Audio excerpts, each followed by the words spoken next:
o banquete, esse banquete que esse fariseu serviu, não era a comida que ele estava dando para aqueles homens. O verdadeiro banquete era Jesus lá com ele.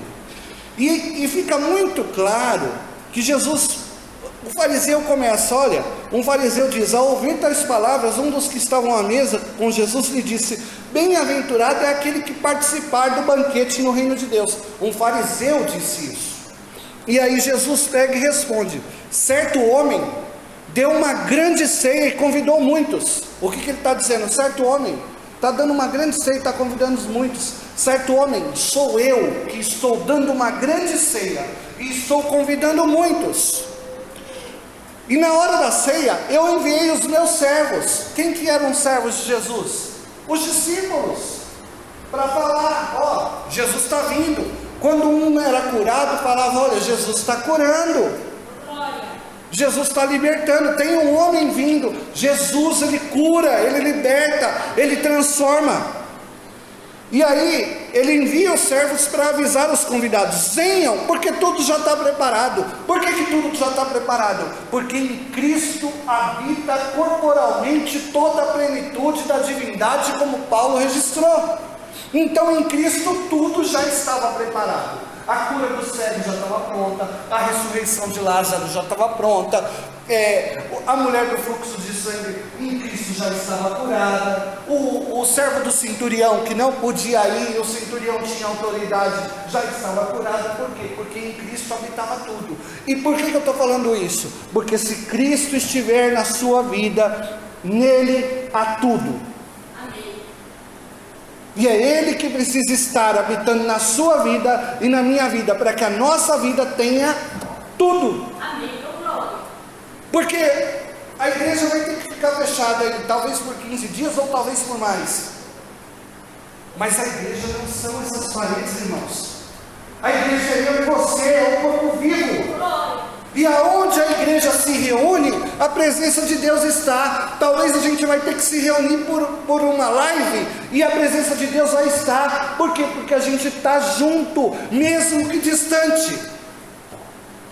Você está entendendo, queridos? Coloque o teu coração em Deus. E aí Jesus fala, olha, eu mandei os meus servos. Só que quando ele fala assim, ó, venham, porque tudo já está preparado. Mas todos eles, um por um, começaram a apresentar desculpa. O primeiro disse, comprei um campo, preciso ir vê-lo, peço que me desculpe. Por quê? Porque os afazeres do mundo sufocam o Evangelho. Os afazeres, as nossas desculpas. Quando eu falo das nossas, eu estou falando do mundo em geral, tá? As pessoas sufocam, trocam a presença de Deus por uma outra coisa. E os fariseus faziam isso. Você lembra quando Jesus se deparou com um jovem rico? O jovem rico chega e fala, bom mestre. E Jesus fala assim, por que me chamaste bom? E aí o jovem fala, bom mestre, o que eu faço para herdar a vida eterna? Aí ele fala, guarda os mandamentos, honra teu pai e a tua mãe. E aí o jovem rico pega e fala assim, olha, isso eu já faço desde a minha mocidade. E a Bíblia fala o quê? Que Jesus amou a ele. Jesus sentiu amor por ele, porque ele era um bom servo para exercer pela lei. E aí ele vira e fala assim, mas ó, agora falta só uma coisa para você. Vai, vende tudo o que você tem, dá aos pobres, me segue, e você vai ter um tesouro nos céus. E o jovem rico teme. E aquela palavra para o jovem rico fica muito difícil. Essa parábola, essa passagem do jovem rico está em um outro evangelho, tá? Não está aqui em Lucas, mas é que eu estou associando para você entender. E aí fica muito claro que o jovem fica triste e sai cabisbaixo. E aí Jesus fala, como é difícil aos que amam a riqueza conquistar o reino dos céus. Porque na verdade o que Jesus queria não era que aquele jovem rico vendesse as coisas dele e desse para os pobres. Não era isso, no fundo não era isso que Jesus queria. Jesus estava mostrando para ele que o coração dele não estava num reino, que o coração dele estava nos bens que ele tinha. E honestamente falando, de observar como Jesus lidava com as coisas através das Escrituras, eu penso que se aquele jovem fala, tá bom Senhor, eu vou vender tudo e vou te seguir, muito provavelmente Jesus ia falar, não precisa. Não precisa, porque você já entendeu. Porque se a gente amar a nossa vida mais do que a Jesus, nós não somos dignos dele. A Bíblia fala isso. Se eu amar mais o meu filho do que a Jesus, eu não sou digno dele. Se eu amar mais o meu trabalho do que a Jesus, eu não sou digno dele. Porque quem quer seguir a ele, tem que seguir por amor a ele. É aí que está a diferença, querido. E não é uma religião, não é. O que eu estou lutando todos esses cultos para explicar para vocês, não é uma religião, é um reino, é uma outra coisa. Não são paredes que nos definem, é o nosso relacionamento, é eu ser misericordioso para com você e você ser misericordioso para comigo. É uma troca, você entende isso? É uma troca. Aí você fala, mas pastor, por que da igreja? Para a gente criar comunhão, para a gente ter coisas em comum, para a gente sentir a mesma afeição e carinho uns pelos outros. Isso é um corpo. Você não vê um braço brigando com outro braço. O seu braço já brigou com esse? Ou a sua perna já chutou a outra perna brigando? Não. Assim é a dinâmica do reino de Deus. Eu tenho aqui íntima compaixão pelo Orlando, e o Orlando tem íntima compaixão por mim, e assim a gente vai ficando amigo, a gente vai entendendo um ao outro, a gente vai um ajudando ao outro, como a Bíblia fala. Eu pego carinho pela dona Nara, a dona Nara pega carinho por mim, e a gente anda juntos. É igual aquela velha história, né? Tem gente que fala assim, eu amo aquela pessoa, mas não ando com ele não. Desculpa, querido, você não ama. Porque quem ama, vai junto. Amém. Quem ama, vai. Você só se relaciona com quem você ama. Entende? E quando eu falo isso, eu não estou falando isso para deixar triste, não é isso não. É para a gente entender. Porque amar o outro é igual a se colocar na brecha pelo outro, é igual a se doar pelo outro, é igual a se deixar gastar pelo outro. Lembra de Paulo, quando Paulo fala assim, eu de muito boa vontade me gastarei e me deixarei gastar por amor de vós, mesmo que vós ainda não me amastes. O que ele está falando? Eu me dou de coração, por amor a vocês, mesmo que vocês ainda não me amem. E quando eu estou falando isso, eu não estou falando isso da nossa igreja, eu estou falando sobre a questão da palavra de Deus, porque eu sinto o amor de vocês por mim, e eu acho que vocês também sentem o nosso amor por vocês. Mas uma coisa eu falo para você, querido, a nossa aliança, ela é maior do que essas paredes. A nossa aliança é com o Senhor, é com um reino, e é para esse reino que eu quero levar você, é para esse reino. E aí Jesus falou, eu mandei, e eles começaram a dar desculpas, casei-me, não posso ir. E aí o que o dono da casa disse ao servo? Quem que é o dono da casa? O dono da casa é o próprio Jesus Cristo. Ele fala, saia depressa, vai para as ruas, para os becos da cidade, traga para cá os pobres, os aleijados, os cegos e os coxos. E o que Jesus falava para os discípulos? Quando a multidão estava reclamando de fome, uma multidão foi ouvir Jesus, na multiplicação dos 5 pães e 2 peixes, eles estavam com fome, não só do reino de Deus, mas de comida, e Jesus fala para eles, dá vocês para eles de comer. E aí, o discípulo fala, mestre, nem se a gente tivesse 300 denários, salário de 300 dias, daria para alimentar essa multidão. Aí Jesus fala, e o que vocês têm aí? Tem um jovenzinho, tem 5 pães e 2 peixes.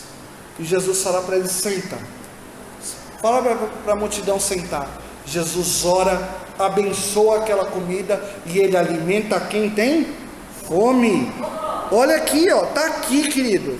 Um texto está ligando a outro texto. E às vezes a gente olha e fala assim, ele só estava na casa de um fariseu. Não, ele está falando da missão dele.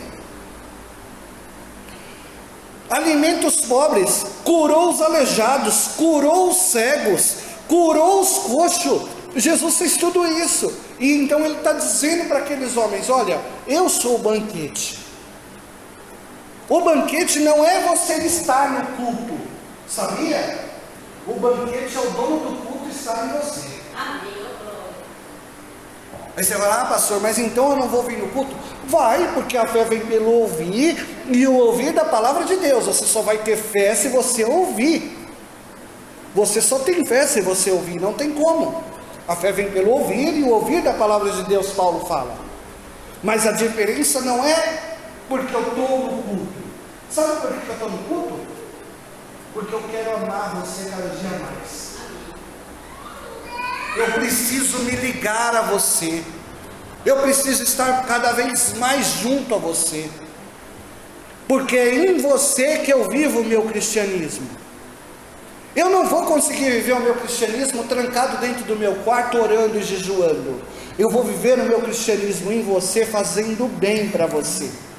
Entendeu? Amém? Então dá um amém aí. Amém? É isso. Eu vou viver o meu cristianismo colocando Jesus que habita em mim para fora, para servir a você. E você vai viver o seu cristianismo colocando o Jesus que já habita em você para abençoar a mim. Entendeu? É isso. E aí ele fala, depois que ele fala, traga para cá os pobres, os aleijados, os cegos e os coxos, o servo volta e diz, patrão, já fiz o que o senhor mandou, mas ainda tem lugar. Então o Senhor disse ao servo, saia pelos caminhos e atalhos e obrigue todos a entrar para que a minha casa fique cheia. Por que ele está falando de obrigar? Porque a condenação do homem não é a ausência de Deus. A condenação do homem é amar mais as trevas do que a luz. O homem não é condenado porque ele não serviu a Deus. Ele é condenado porque ele passou a amar mais as coisas dessa terra do que as coisas de Deus. A condenação é essa. João capítulo 3. A luz veio ao mundo, mas os homens amaram mais as trevas do que a luz, porque as suas obras eram más, e eles não queriam. Porque como que você revela as obras de alguém? Jogando luz em cima da pessoa, ficando de olho. E aí, por que eu estou falando isso? Porque para a minha vida e para a sua, o mais importante é estar na presença de Deus. Porque a mudança lá na tua casa vai passar além de você estar no culto, é o dono do culto na tua casa. A mudança lá no teu trabalho, é além de você estar no trabalho, é o dono da sua fé estar no seu trabalho. É isso, querido. A mudança não é eu estar em Jesus, é Jesus estar em mim. Talvez você nunca ouviu o evangelho desse jeito. Eu torço para que você já tenha ouvido, mas se você nunca ouviu, eu estou te falando exatamente o que é. A mudança não é Jesus estar onde eu estou. A mudança é Jesus estar comigo. Porque você é o templo que Deus habita. Você é o templo. Você é a igreja de Deus. E aí o nosso papel, por que ele fala, vá pelos caminhos e obrigue todos a entrar? Porque o nosso papel é anunciar, ir pelo mundo, pregar o evangelho a toda criatura, porque quem crer e for batizado será salvo, mas quem não crer será condenado. Aí você fala, pastor, então tem que só crer. Não, tem que crer e ser batizado. Sabe por quê? Porque tem gente que fala, eu creio. Aí você fala, legal, então agora se batiza. Aí eu não creio. Porque se você crê, nada é impossível para você. Consegue entender? Pensa comigo, eu creio. Aí eu falo, tá bom, você crê? Então Jesus falou para você cumprir a justiça de Deus. Porque foi isso que ele falou para João. Jesus chegou para João falou assim, eu não preciso ser batizado por você, você crê em mim? Ele fala, vamos cumprir a justiça de Deus? E batiza por agora, eu tenho que cumprir. Porque João já tinha falado, eu batizo com água para arrependimento, para mostrar para o mundo que você se sepultou. Mas vem alguém que é mais poderoso que eu, e ele vai batizar você com o Espírito Santo e com fogo. E para que serve o fogo, querido? O fogo não é para a gente pular na igreja, sabia? Aí você fala, pastor, mas e a pessoa que é bem espiritual? Ok, está tudo tranquilo, mas o fogo não é para isso. O apóstolo Paulo depois vai explicar para que é o fogo. O fogo é para purificar você. É como ouro. Como é que você faz uma aliança? Você não pega o ouro e taca no fogo? O batismo de fogo é batismo de purificação. Jesus vai começar a tirar a velha criatura de você, vai começar a colocar a nova criatura. Jesus vai começar a arrancar as obras da carne e vai colocar as obras do Espírito. E é isso, meu irmão. É isso.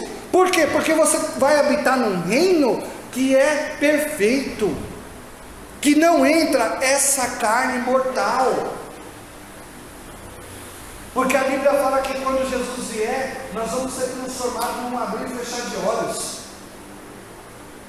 Por que você acha que Adão e Eva não andavam nu? Eles não estavam nu, fisicamente como a gente vê. Eles estavam revestidos de glória. Essa é a diferença. E é isso que Deus tem preparado para você e para mim. O dia que você encontrar com o Senhor, mesmo que você morra amanhã e não seja o dia do arrebatamento, no dia do arrebatamento teu corpo será transformado. A Bíblia fala isso. Amém. E não dá para as coisas corruptíveis receber as incorruptíveis. A Bíblia também fala isso. E não dá para você receber o reino de Deus na prática do erro. Por isso que Jesus vem e fala, vamos para o batismo de fogo. Eu preciso lapidar você. Esse é o batismo que João fala. Ele vai batizar vocês com o Espírito Santo e com fogo. O que é o Espírito Santo? É encher você dos frutos de Gálatas. É encher você dos frutos de Gálatas 5. Hoje mesmo eu estava conversando com uns amigos. Não é a evidência é você falar em línguas. Talvez você fale ou não. E é uma evidência. Mas fora essa, tem todas as outras: bondade, misericórdia, longanimidade, mansidão, domínio próprio. E contra essas coisas não tem lei. Então o que eu falo para você é: dê importância para as coisas de Deus, porque de fato se revela o reino de Deus em você. Então dê importância para as coisas de Deus, porque é em você que vai se revelar o reino de Deus. Se qualquer coisa te tira da posição de Deus, então você começa a vigiar a você mesmo, porque eu não posso te julgar. Você pode vir falar para mim, pastor, eu tenho essa limitação. Eu não vou te condenar, eu não vou te julgar, porque eu não estou nessa posição de te condenar e te julgar. O que eu tenho que te falar é: dá a mão aqui, vamos andar junto?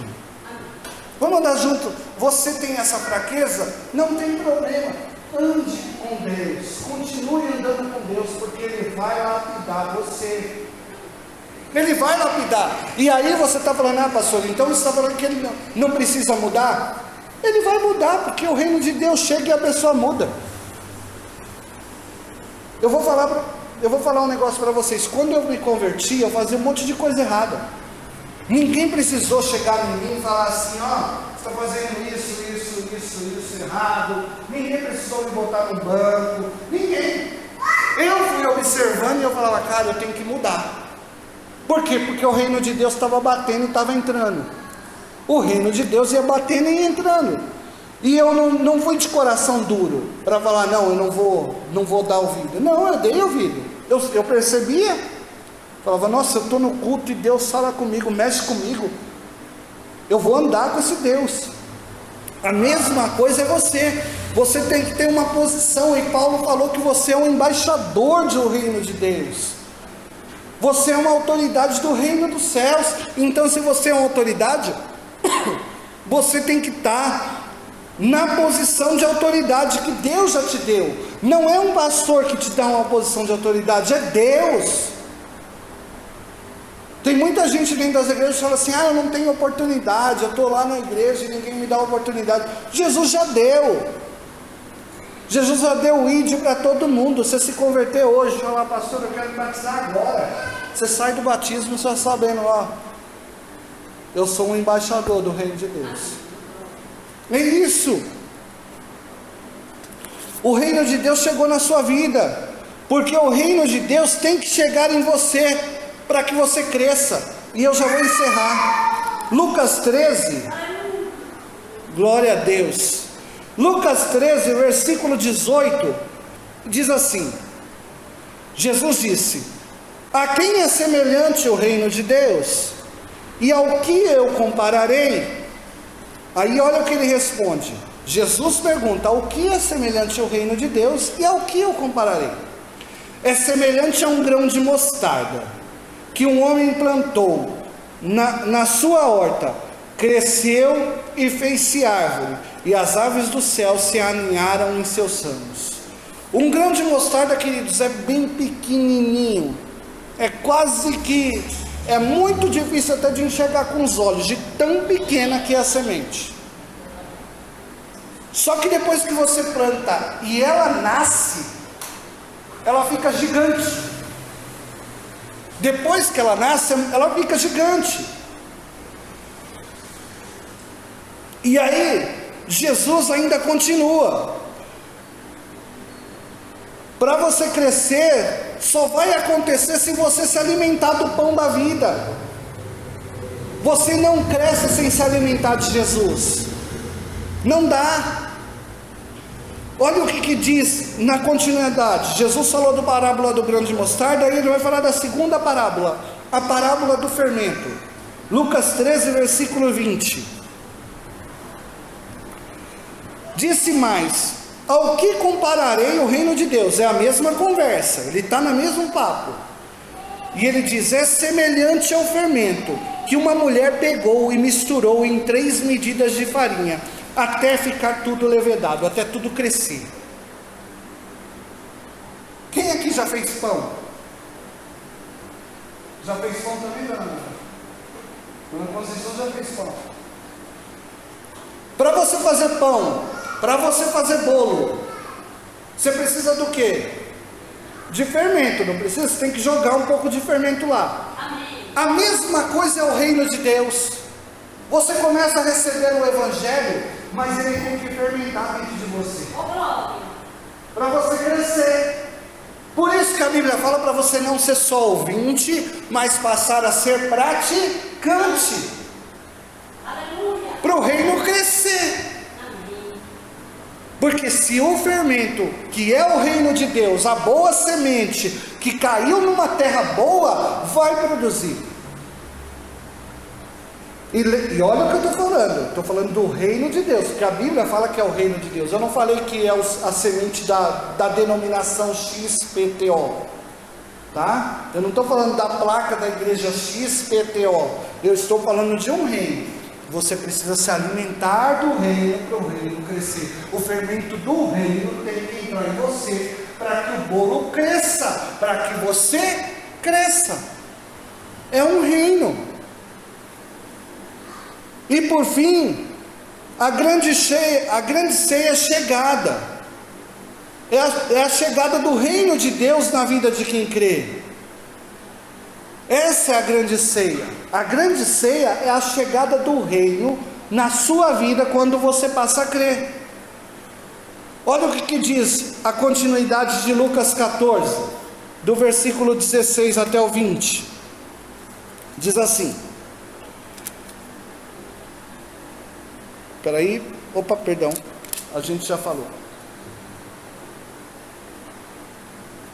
Eu já falei sobre essa questão aqui com vocês, de Lucas 14, 16 ao 20. E aí Jesus começa a falar, depois que as pessoas começam a ter acesso ao banquete, depois que as pessoas começam a conhecer, o reino de Deus começa a crescer, aí Jesus começa a falar, ó, mas tem algumas condições também.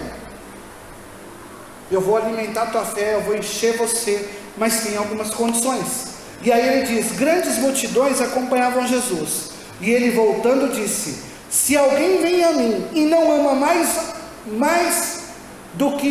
e não ama a mim mais do que ama ao seu pai, ou a sua mãe, ou a sua mulher, ou os seus filhos, ou os seus irmãos e as suas irmãs, e até a sua própria vida, não pode ser meu discípulo.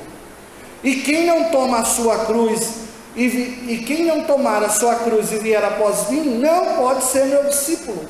Pois qual de vocês, pretendendo construir uma torre, não se assenta primeiro para calcular a despesa e verifica se tem um meio para concluir, para não acontecer que, tendo lançado os alicerces, não possa terminar a construção, e todos que virem zombem dele, dizendo, esse homem começou a construir e não pôde acabar. Ou qual é o rei que, indo para combater outro rei, não se assenta primeiro para calcular se com 10.000 pode enfrentar o que vem contra ele com 20.000? Caso contrário, estando o outro ainda longe, envia à embaixada pedidos de condições de paz. Assim, pois, qualquer um de vocês que não renuncia a tudo, não pode ser meu discípulo. Aí você vai falar, mas pastor, o que Jesus está querendo dizer isso? É que ele quer ser o dono de você.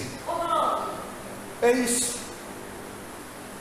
Para que o reino dele se manifeste a você. É o que eu falei em Apocalipse 3:20. Ele bate a porta e você abre. Ele entra em você, ceia com você. Ele e o pai dele vem para dentro de você e faz de você uma morada dele. E aí quando ele fala, o homem começou a construir e não pôde acabar, é porque o homem começou a andar com Deus e parou no meio do caminho. É disso que ele está falando. Você começou a andar e não pôde acabar. Por quê? Porque você é a construção do reino de Deus. A Bíblia fala que você é o templo vivo que vai sendo construído. Jesus não falou palavras desconexas. Paulo vem falando que a gente é edifício de Deus, construído para a habitação dele. É disso que Jesus está falando e é disso que Paulo vai falar. Então quando ele está falando aqui, você agora vai virar habitação, por quê? Você passou a construir, você vai começar a pegar a sua vida e vai falar, Deus, entra. Entra, Deus. Começa a construir em mim. Começa a construir, e aí ele vai construir. E por fim ele fala, o sal certamente é bom, Lucas 14:34, mas se o sal se tornar insípido, como pode lhe restaurar o sabor? Não presta nem para a terra, nem para um monte de estrume, lançai fora. Quem tem ouvidos para ouvir, ouça. Por que ele está falando? Porque a sua vida é para receber uma boa palavra temperada com sal, como Paulo fala. Você recebe uma boa palavra temperada com sal, e você vira saleiro do reino de Deus, oferece o sal para outros. Só que para você ser saleiro do reino de Deus, você precisa do quê? Nascer do reino de Deus. É isso, queridos. Não é nascer de uma religião, é nascer de um reino. Amém. É nascer de um reino. E é essa a proposta. É essa a proposta. Você não está aqui vindo ouvir um pastor pregar religião para você. Você está vindo aqui ouvir um pastor que prega o reino de Deus para você. Porque lá no céu não é a Assembleia de Deus, não é a quadrangular, não é universal, não é mundial, não é Deus é amor. Lá no céu é reino, é ovelha do sumo pastor, o dono do aprisco, o Senhor. E o que o meu desejo para a tua vida, embora as dificuldades estejam aí, é que você se achegue a Ele. se achegue a Ele, não tenha medo dele, peça para Ele construir em você, como Ele diz em Lucas 14, lançar os alicerces em você. Depois Paulo vai falar em Coríntios 3, eu como artífice construtor lancei um fundamento que é Cristo, agora vamos construir você como morada de Deus, no Espírito. O Evangelho, ele não foge, a Bíblia está interligada, querido. O que Jesus falou, Paulo veio e fala, os profetas falaram antes. E o meu desejo para a sua vida e para a minha, é que a gente consiga ser essa construção que Deus habita. Amém? Vamos orar e vamos encerrar.